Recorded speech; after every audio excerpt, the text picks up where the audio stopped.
A survey commissioned by Etap Hotels has shown that on average 1 in 10 of us travel the country up to 10 times a year following our favourite bands. Well, joining me today is presenter and DJ Dave Berry to discuss why we can't beat that live experience, some of your more unusual gig habits and which acts to look out for in the coming months.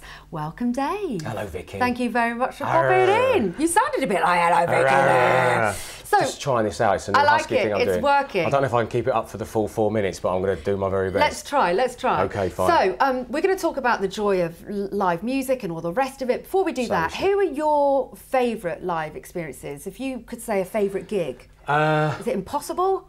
Well, I've been lucky enough to be at a few very special ones. I think just edging it into the #1 spot, as it were, would have to be Glastonbury '97. I was about 18 years old and I was running a stall selling stripy jumpers to unsuspecting hippies. But I found time on Saturday afternoon to sneak off. And I saw Ray Davies of the Kinks, who was amazing when he's doing like Sunny Afternoon, which was great. And then after him were Dodgy, who were just huge in the kind of late 1990s, and they had like Staying Out for the Summer and all these great songs to kind of be waving your arms around to. And then after that, Ocean Colour Scene came on, who at the time were quite simply one of the biggest bands in the UK. And then headlining that night were Radiohead, who hadn't done anything from their second album, which as we all know is OK Computer, and was a third album, which was a wonderful album. And they did lots of songs from that, and they did lots of stuff from the Bends. And that was just as the sun was setting behind the Pyramid stage. Oh, and there was a girl in front of me, right? Yeah. I never saw her face. I never spoke to her, but through the course of the afternoon and the evening, we got closer and closer to the point where it ended me with my arms around her waist, with my head resting on her shoulder. How incredibly creepy. Yeah, I get like that though at gigs. That's why I go to gigs. I like to be in really confined spaces with women. And not at any point did you No, turn around? what I mean is it was thank you, Vicky. Trust you to see it like that. I'm talking about a magical, kind of cathartic experience that happened at Glastonbury in 1997 in front of Radio, and you put it down to perving. Do you know what? Unbelievable. You've given a bit of yourself to us this afternoon, and that was unfair reaction. I think that's a blissful, beautiful musical memory. Too little, too late. Okay, I'm sorry. Let's move on quickly. Now, Etap commissioned a survey to unearth some of our more unusual gig habits and really work out how far we are prepared to go when it comes to supporting our bands. Now, correct me if I'm wrong, did they say 30% of us, was it 30% travel up to 100 miles a year supporting our bands?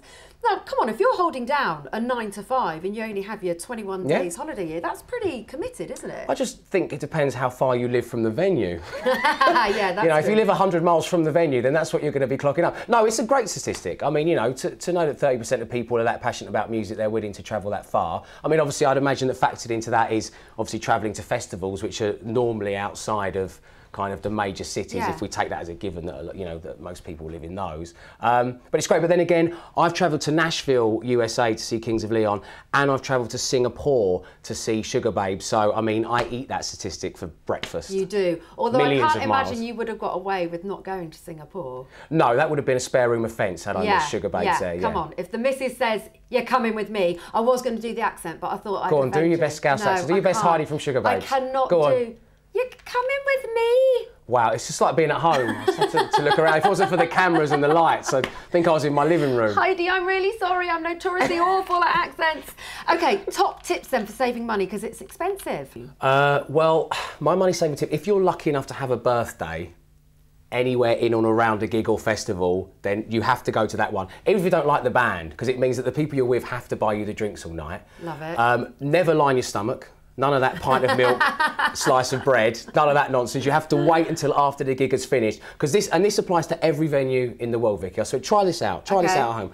Come out of any venue, go right again. There's going to be one of those filthy hot dog stalls for like £2. I'm so with the hot onions that. and the mustard, perfect. And of course, it's all important to sort out your accommodation. You don't want to have it weighing down on your mind. Where are we going to stay after the gig? Are we going to have to sleep rough? I mean, I love Paul Weller, but not that much. So Etap Hotels are doing rooms for 3 people from £18. Perfect. So that's £6 a head, a weight off your mind, go and enjoy your gig, and maybe avoid the filthy hot dogs. Yeah, or I was going to say, save money, get 2 hot dogs. That's up to you, Vicky. Yeah, at your own risk. Now, 5 seconds to tell us who to keep an eye out for in 2012. Miles Kane. Good. We'll leave it there. The people can do their research. Thank you so much for joining us today. We are out of time. Thank you very much for watching. If you want any more information, then visit the website etaphotel.com. Bye-bye.